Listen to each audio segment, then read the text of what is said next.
శ్రీమద్ రామాయణము బాలకాండ 35వ సర్గ.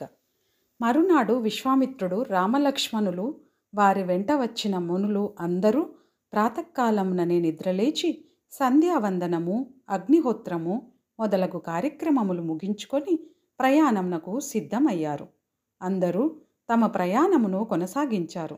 మధ్యాహ్న సమయమునకు గంగానదీ తీరమునకు చేరుకున్నారు. గంగానది దర్శనము చేసుకున్న రామలక్ష్మణులు మునులు ఎంతో సంతోషించారు. వారందరూ గంగానదిలో స్నానములు చేసి పితృతర్పణములు విడిచారు.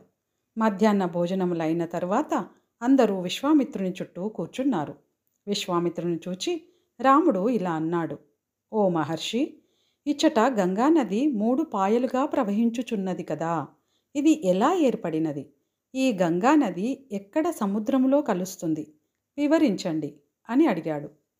విశ్వామిత్రుడు గంగానది గురించి, దాని ఉత్పత్తి గురించి ఇలా చెప్పసాగాడు.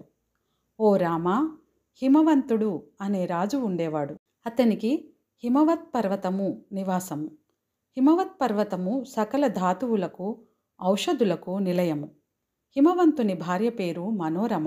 ఆమె మేరు పర్వతము కుమార్తె. వారికి 2 కుమారులు ఉండేవారు. వారి పేర్లు గంగా, ఉమా. దేవతలందరూ హిమవంతుని వద్దకు పోయి గంగను తమకు ఇమ్మని అడిగారు.